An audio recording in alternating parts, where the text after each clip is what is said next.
The morning sun cast long shadows across the perfectly trimmed lawn of 47 Oak Street. Harold Jensen stood on his porch, coffee mug in hand, watching the neighborhood wake up.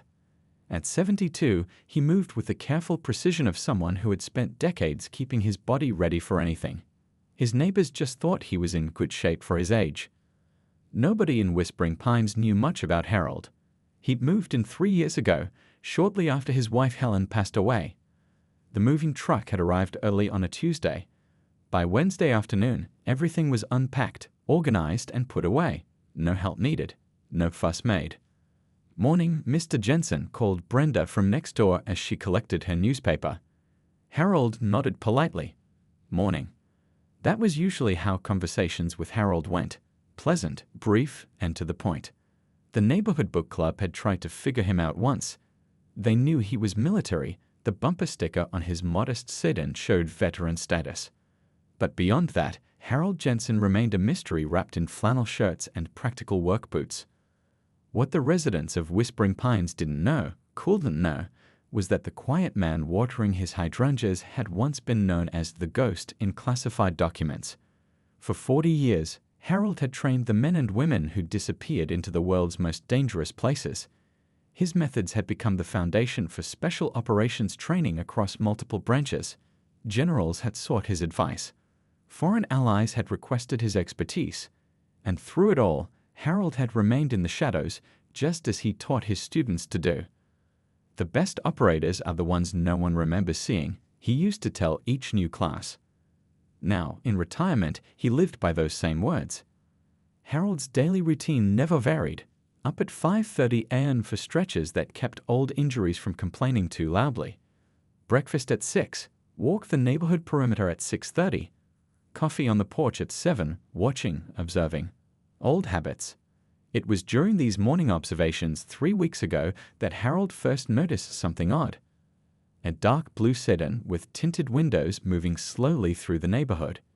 2 men inside, taking photos of houses.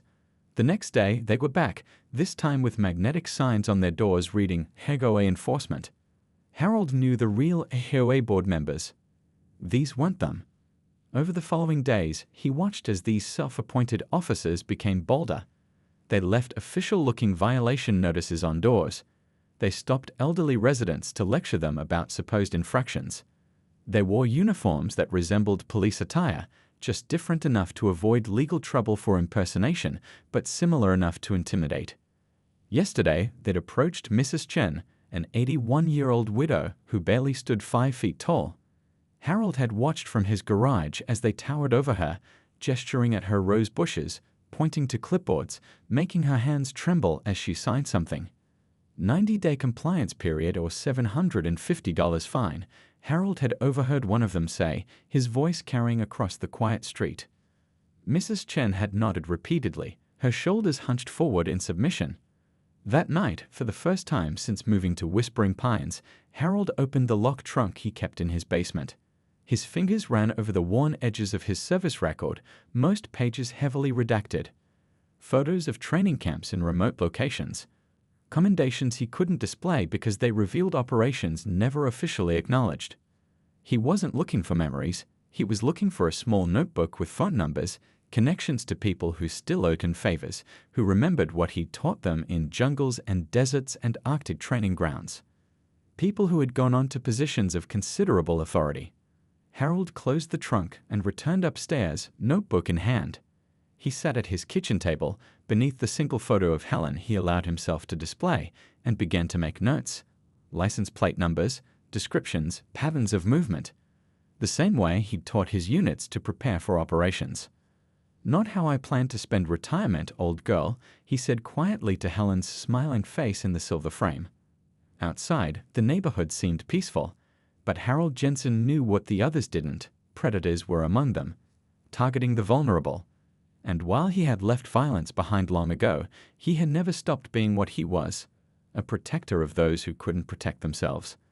Tomorrow, the fake HOA officers would be back, and Harold would be watching, still silent, but no longer just observing. The black SUV with HOA enforcement painted on its doors rolled slowly down Maple Avenue just as people were heading to work. Behind the wheel sat Derek Simmons, a man whose entire life had been a series of almost successes, almost made police academy, almost got promoted to head of mall security, almost convinced his ex-wife he was worth a second chance.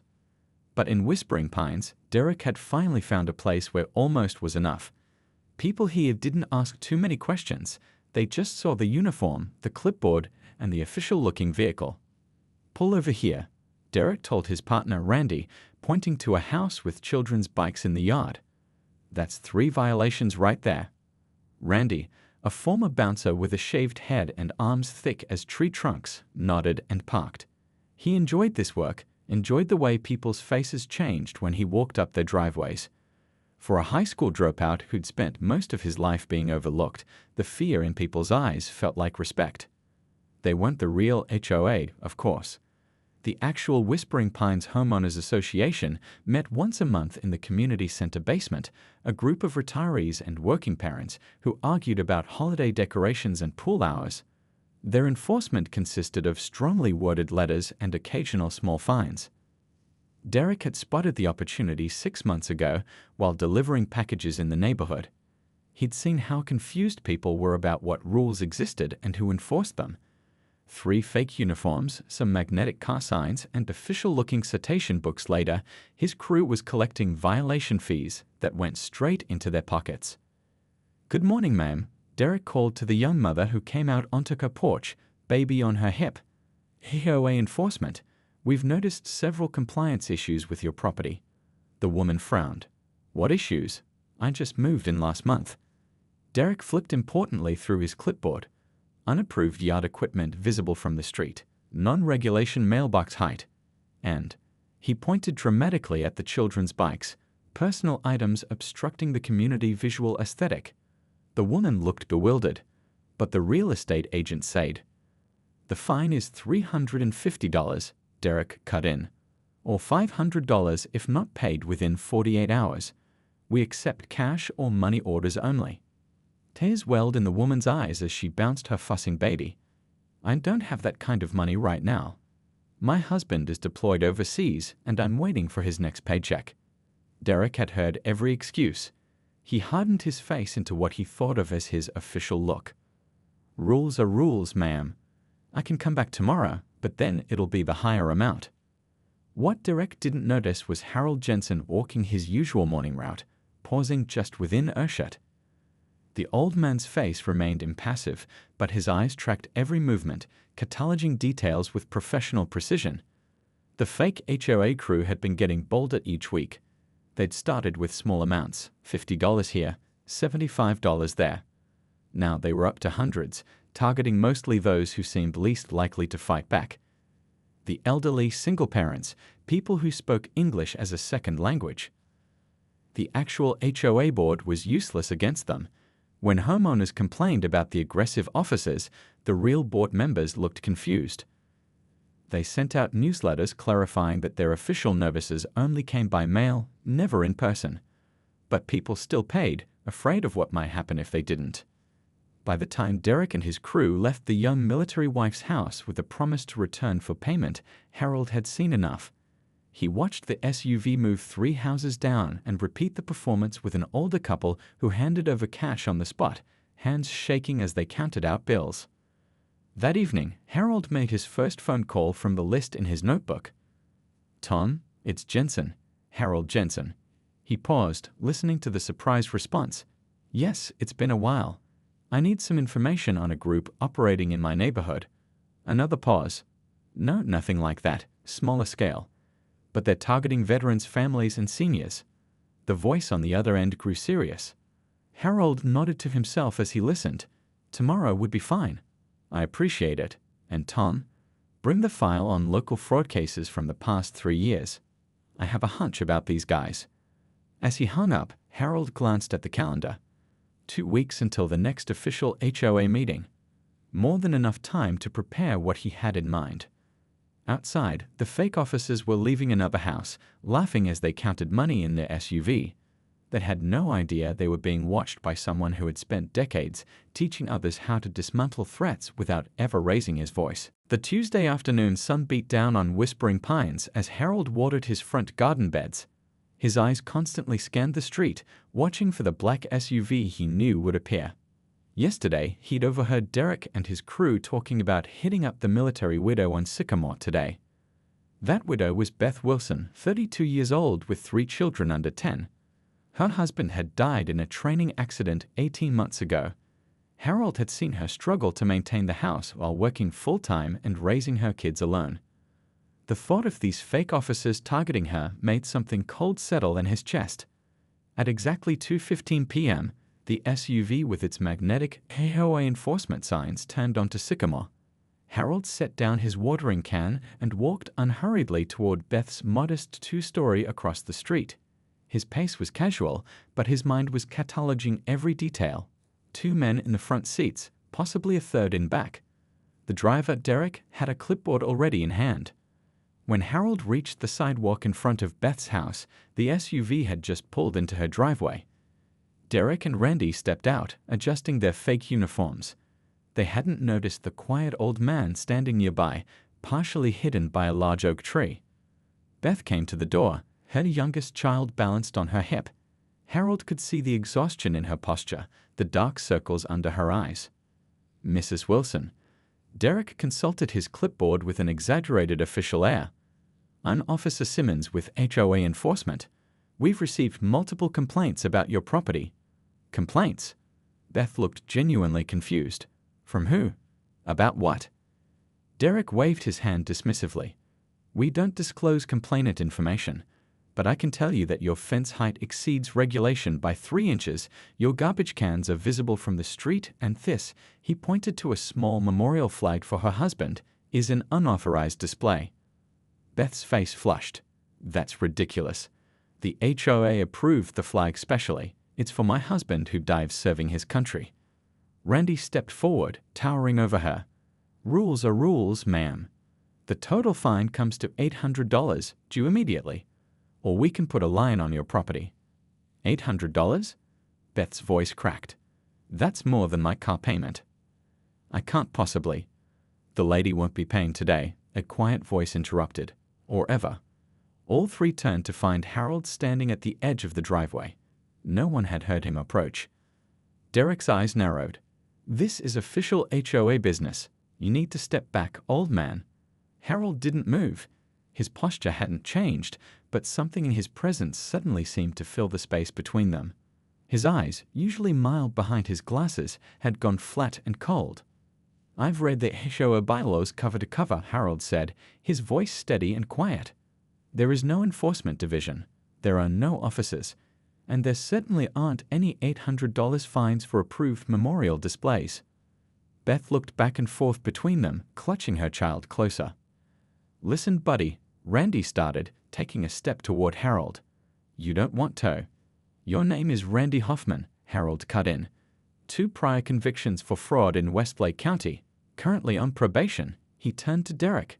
"And you're Derek Simmons. Failed the police academy psychological evaluation 3 times. Fired from mall security for overstepping authority." Both men froze. Harold hadn't raised his voice at all, but something in his tone, a calm certainty that came from decades of commanding men in life-or-death situations, made them instinctively step back. "How did you?" Derek started. "I have friends," Harold said simply. "Now you're going to get in your vehicle and leave this neighborhood. You're not coming back. Not today. Not ever." Derek tried to regain his composure. "You can't tell us what to." "I just did." Harold took a single step forward. He didn't make any threatening moves. He didn't raise his hands. But something in his eyes made both men retreat toward their SUV. "This isn't over," Derek muttered as he climbed inside. "For your sake," Harold replied quietly, "I hope it is." As the SUV pulled away, Beth stood trembling on her porch. "Who are you?" she asked.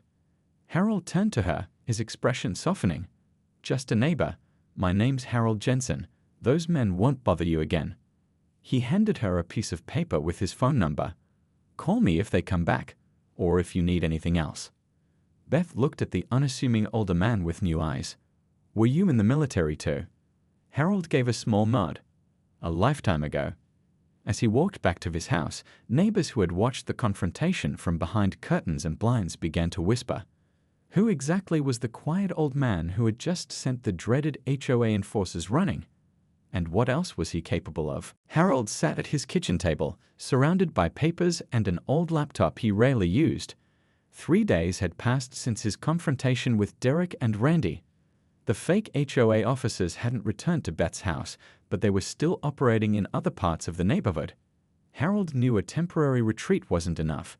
These types never just went away. He sipped his black coffee and studied the notes he'd compiled. License plate numbers, names, patterns of movement. The old habits of intelligence gathering had come back easily, like riding a bicycle after years away. His phone rang, a special ringtone he'd assigned to only one contact. Tom. What did you find? Harold asked, skipping any greeting. The voice on the other end belonged to Tom Fletcher, now a senior investigator with the state attorney's office. 30 years ago, he'd been a scared kid from Ohio, whom Harold had molded into one of the best intelligence officers in the special operations community. Your hunch was right, sir, Tom said. Harold noted he still called him sir after all these years. Derek Simmons has pulled this same scam in 3 other communities across the state. Uses different names for his operation each time. Community Standards Enforcement, Neighborhood Compliance Unit, but it's the same playbook. Criminal charges. Complaints filed in all 3 places, but he moves on before anything sticks. There's an outstanding warrant in Lakeside County for impersonating an official, but it's low priority for them. Harold made a note. The crew? 5 others besides Simmons and Hoffman. I'm sending their files to your email now. One has a history of assault. You should be careful, sir. Harold almost smiled at that. In 40 years of training men for the most dangerous missions on Earth, be careful had never been his philosophy. Anything else? He asked. They've got a base of operations. Old warehouse office on the edge of town. Address in the email. And sir, these guys aren't just collecting cash. They're using the personal information they gather to open credit lines in some victims' names. Full-scale identity theft operation. Harold's jaw tightened. Thank you, Tom. I'll be in touch. After hanging up, Harold opened his email for the first time in weeks. The files from Tom were comprehensive. Criminal histories, known associates, photographs. Harold printed everything, then cleared his browser history. Old habits. At noon, Harold drove to the local coffee shop where he'd arranged to meet Beth Wilson. She was already there, looking better than she had during their first encounter. I can't thank you enough, she said as he sat down. The neighbors told me those fake officers have been terrorizing people for months. Nobody else stood up to them. Harold shrugged. Most people aren't trained to recognize threats. And you are? Beth asked, studying him with new interest. Harold changed the subject. Have they bothered anyone else since Tuesday? Beth nodded. The Patels on Oakwood Drive. And Mrs. Gonzalez, who barely speaks English. They're targeting people they think won't fight back. Exactly as Harold had suspected. Predators always sought the vulnerable. The real HOA is useless, Beth continued. They just send emails saying they're looking into the situation. Meanwhile, people are handing over money they can't spare. Harold nodded, making his decision. The next HOA meeting is Thursday night? Yes, but they never accomplish anything. I'll be there, Harold said simply. That evening, Harold walked the neighborhood, his route carefully planned to pass the homes of people he needed to meet. Frank Daniels, a retired police officer who lived on Cedar Lane. Liam O'Neill, a current National Guard member who'd moved in last year. Diane Washington, a former ER nurse whose sharp eyes missed nothing on her street. By sunset, Harold had spoken to 7 residents, all with backgrounds that interested him, all people who'd been watching the fake HOA situation with growing concern. None asked many questions about Harold himself. Something in his manner suggested a man accustomed to commanding respect without explanation. At 9 p.m., Harold entered the real HOA president's address into his GPS. Patricia Reynolds had sounded surprised when he called requesting a private meeting. You've never come to a single HOA event in 3 years, she'd said. I'm coming to this one, Harold had replied. Patricia's living room was cluttered with community newsletters and HOA paperwork when Harold arrived. She offered him tea, which he declined. "What can I do for you, Mr. Jensen?" she asked. Harold looked directly at her, his gaze unwavering. "These fake enforcement officers are terrorizing your community. What's your plan to stop them?" Patricia sighed heavily. "We've called the police, but without proof of actual fraud." "I can solve your problem," Harold interrupted, "but I'll do it my way." "Your way?" Patricia looked confused. "What does that mean exactly?" Harold didn't elaborate. He simply handed her a single sheet of paper with a detailed plan written in his precise handwriting. As she read it, her eyes widened. "Who are you, Mr. Jensen?" Harold stood to leave. "Just a concerned homeowner. I'll see you at Thursday's meeting." Behind him, Patricia stared at his plan, wondering what kind of man had been living quietly in their neighborhood all this time. The community center buzzed with unusual energy. Typically, HOA meetings drew the same dozen people, but tonight every seat was filled. Patricia Reynolds, the HOA president, looked nervously at the crowd, then at Harold Jensen, who sat quietly in the back row. "I'd like to welcome everyone," Patricia began. "We have a special agenda item tonight regarding the unauthorized individuals claiming to represent our HOA." Angry voices erupted immediately. "They charged my mother $600 for her bird feeder. They threatened to put a lion on my house.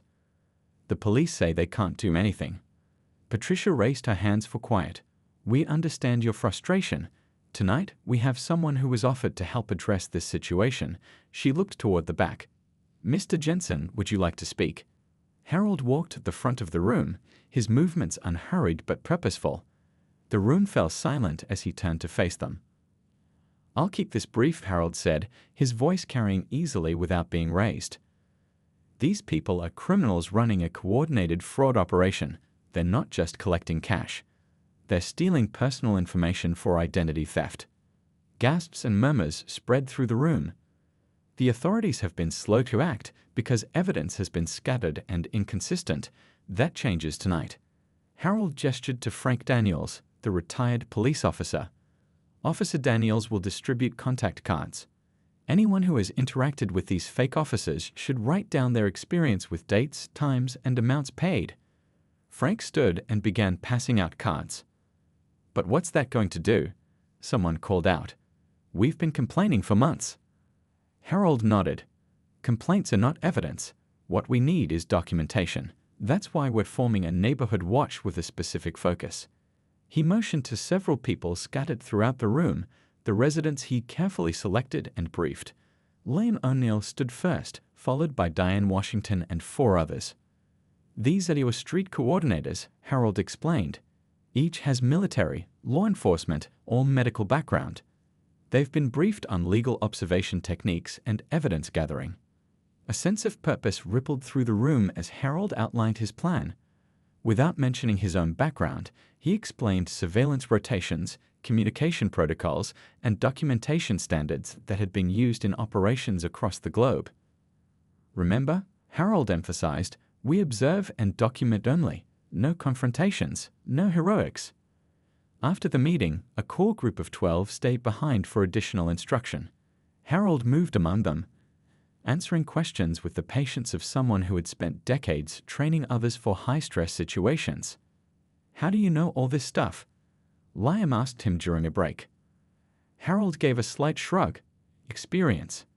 3 days later, Harold's network picked up chatter about Derek's crew targeting an elderly couple on Birchwood Lane. Mr. and Mrs. Takahashi were both in their 80s, Mr. Takahashi suffering from advancing dementia. The perfect targets for predators. Harold activated his phone tray. Within 20 minutes, 6 observers were in position: dog walkers, joggers, a woman weeding her garden across the street, all with phones ready to record. From his position, pruning a hedge 2 houses down, Harold watched as the black SUV pulled up to the Takahashi home. Derek and 2 others approached the front door where Mrs. Takahashi greeted them. "HOA enforcement," Derek announced loudly enough for Harold to hear. "We've received reports about multiple violations." Mrs. Takahashi looked confused. "Violations? But we've lived here 20 years. Derek pulled out his clipboard. "Unapproved fencing, improper yard ornaments, unauthorized paint color." The list went on, each item more ridiculous than the last. "The total comes to $2,300, Derek finally said. "Due immediately." Mrs. Takahashi's hand flew to her mouth. "That's impossible. We're on a fixed income." "We can set up a payment plan," Derek offered with false generosity. "First installment of $500 today." As Mrs. Takahashi trembled, Harold pressed a button on his phone. 3 houses down, Diane Washington accidentally backed into her trash can, creating a loud crash that drew everyone's attention. In that moment of distraction, Harold sent a group text, Phase 2. While Derek and his crew were focused on Mrs. Takahashi, Frank Daniels quietly photographed their vehicle, capturing license plates and the faces of a third man waiting in the driver's seat. Across the street, Beth Wilson recorded the entire conversation on her phone while pretending to talk to someone. Harold watched it all with professional satisfaction. His team was performing exactly as trained, invisible but effective, gathering the evidence that would be needed. When Mrs. Takahashi reluctantly went inside to get her checkbook, Harold made another call, one he'd been saving. "Agent Rivera? Harold Jensen. Remember that favor you owe me from Kabul?" He paused, listening. "I'm calling it in. Tomorrow morning. I'll send the address and details in 1 hour." As he hung up, Harold watched Derek accept a check from the elderly woman, his face smug with satisfaction. "Enjoy it," Harold murmured to himself. "It's your last payday." That night, Harold compiled all the evidence his team had gathered: photos, videos, witness statements, financial records. Everything the FBI would need for clean arrests with charges that would stick. In his quiet home office, he studied a map of Whispering Pines, small flags marking the homes of vulnerable residents. Tomorrow, those flags would no longer represent targets for predators. They would be safe again. Harold leaned back in his chair, feeling a familiar calm before action, the same feeling he'd had before countless operations over his long career. Only this time, it wasn't foreign terrorists or enemy combatants in his sights. Just ordinary predators who had chosen the wrong neighborhood and badly underestimated a quiet old man who had spent his life protecting others. Morning sunlight filtered through the blinds of Harold's living room as he sipped his coffee, watching the street through a narrow gap in the curtains. Today was the day. His phone buzzed with a text from Frank. "They're on the move. Black SUV heading toward Pine Street." Harold set down his mug and picked up his binoculars. From his vantage point, he could see the corner of Pine Street where a middle-aged man was raking leaves in his front yard. The man, Detective Joe Wilson from the County Fraud Division, had been briefed yesterday. His house, temporarily borrowed for the operation, had been carefully prepared. The black SUV with its fake HOA logos turned onto Pine Street at exactly 9:12 a.m. Harold pressed a button on his phone, sending a pre-written message to 20 recipients, showtime. Derek and Brandy approached Detective Wilson, who played the role of confused homeowner perfectly. From various points around the neighborhood, Harold's team watched through windows or while walking dogs, each responsible for documenting different aspects of the encounter. "Sir, we've had complaints about your yard maintenance," Derek began, flashing his fake badge. "HOA regulations require—" "Oh gosh, I'm so sorry," Detective Wilson interrupted, plain nervous. "I just moved in. What do I need to fix?" Derek launched into his rehearsed speech about violations and fines. As the conversation progressed, a jogger passed by, another plainclothes detective. 2 houses down, Liam pretended to check his mail while filming everything on his phone. Harold watched, perfectly still, as Derek followed Detective Wilson inside to inspect interior violations, exactly as they had hoped. The moment the front door closed, 3 unmarked police cars rolled silently into position, blocking both ends of the street. Harold sent another text, Phase 2. Inside the house, Derek was showing Detective Wilson paperwork for a $1,200 fine when a knock came at the door.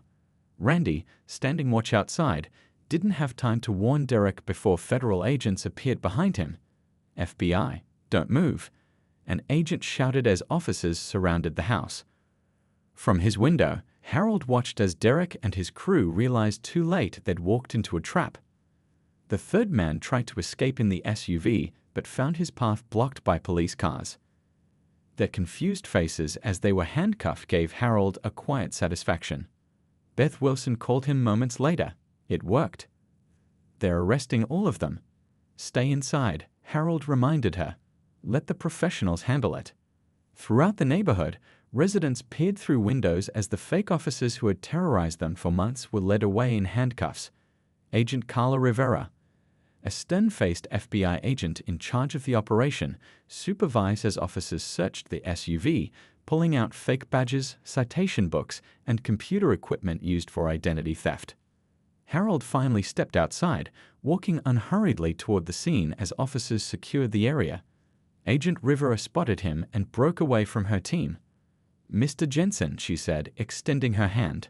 "Nice to finally meet the legend in person." Harold shook her hand briefly. "Not a legend. Just doing what needed doing." 3 states have open cases against these guys, she told him. "The evidence your neighborhood team gathered gives us everything we need for federal charges. Identity theft, wire fraud, impersonating officials." She shook her head in admiration. "Your documentation is better than what most police departments submit." A small crowd of neighbors had gathered at a safe distance. Mrs. Takahashi stood supported by Beth, tears of relief on her face as she watched Derek being placed in a police car. "Who exactly are you?" Agent Rivera asked quietly. "My boss nearly fell out of his chair when I mentioned your name. Said you trained him at Fort Bragg in '92. Harold's expression revealed nothing, just a retiree looking out for his neighborhood. Rivera smiled knowingly. "Well, your retiree surveillance operation was textbook perfect, almost like it was designed by someone who wrote the textbook." Harold watched as the last of Derek's crew was driven away. Neighbors were already approaching, trying to thank him, asking questions about what had happened. A local news van had appeared at the end of the street. "I should go," Harold said, turning away from the commotion. He'd never been comfortable with attention. "Mr. Jensen," Rivera called after him. "My boss asked me to give you a message," he said. The professor still hasn't lost his touch. A tiny smile crossed Harold's face as he walked back toward his quiet house. Behind him, a stunned neighbor asked another, "Did she call him the professor? Who is this guy?" Harold didn't look back. His job was done. The neighborhood was safe. And for the first time since moving to Whispering Pines, he felt the satisfaction of a successful mission completed, just like the old days, but without anyone getting hurt. As he reached his front door, his phone buzzed with texts from grateful neighbors. Maybe it was time to accept that invitation to Friday night putka after all. The story of the fake HOA officer's arrest spread through Whispering Pines like wildfire. By evening, local news vans lined the street, reporters eager to interview residents about the scam that had terrorized the community for months. But the man they most wanted to speak with, the quiet retiree who had organized the neighborhood and worked with the FBI, was nowhere to be found. Harold watched the commotion from his living room, curtains drawn, phone turned off. The spotlight had never been his comfort zone. Even during his military career, he had remained in the background, training others to complete missions while he stayed invisible. A knock at his back door pulled him from his thoughts. Beth Wilson stood there, holding a casserole dish. "The reporters are looking for you," she said as he let her in. "I figured you'd be hiding." Harold accepted the dish with a nod of thanks. Not hiding, just not interested. Beth smiled. "The whole neighborhood is talking about you. Did you really train special forces?" "People exaggerate," Harold replied, placing the casserole in his fridge. But the questions didn't stop in the days that followed. As details about the case emerged, 7 arrests, over 50 victims across 3 counties, hundreds of thousands in stolen money, Harold's role became impossible to ignore. The local paper ran a front-page story, "Retired military instructor brings down fraud ring." A week after the arrests, Patricia Reynolds knocked on Harold's front door, official HOA letterhead in hand. "The board voted unanimously," she said without preamble. "We're giving you the Community Service Award at next month's town picnic." Harold frowned. "That's not necessary." "Necessary or not, it's happening," Patricia replied firmly. "Those crooks had been terrorizing people for almost a year. The Takahashis nearly lost their life savings. Mrs. Chen was ready to sell her house because she couldn't afford the fake fines. Her voice softened. "You saved our community, Mr. Jensen. A thank you seems the least we can do." Harold reluctantly agreed to attend, more to end the conversation than anything else. What he didn't anticipate was the reporter who showed up at his door the next day, a young woman from the local paper with intelligent eyes and a determined expression. "Mr. Jensen, I'm Kate Brown from the Herald. I've been looking into your background for our follow-up story."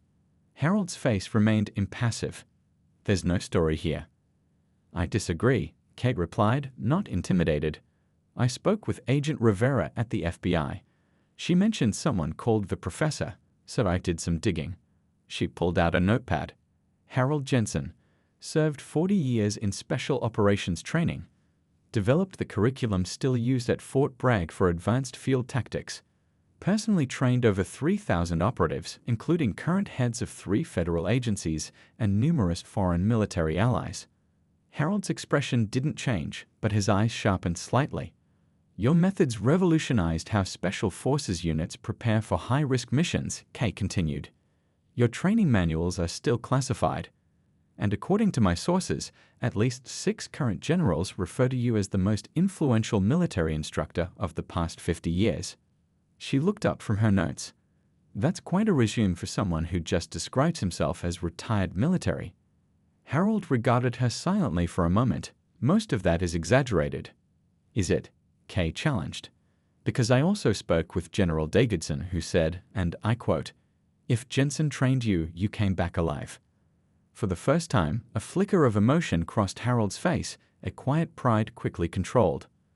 "One interview," Kay pressed. "Just tell me your side of this story. People deserve to know who really protected them." The resulting article ran the following Sunday, The Quiet Guardian, how a legendary military trainer protected his neighborhood. Harold had spoken briefly about the fake HOA case, but deflected most questions about his past. Yet between his sparse comments and Kay's research, a picture emerged of a man who had shaped military training for decades, while remaining virtually unknown to the public. At the town picnic the following month, Harold reluctantly accepted the Community Service Award with just 7 words. "Thanks, just being a good neighbor." He tried to leave immediately afterward, but found himself surrounded by grateful residents with questions and handshakes.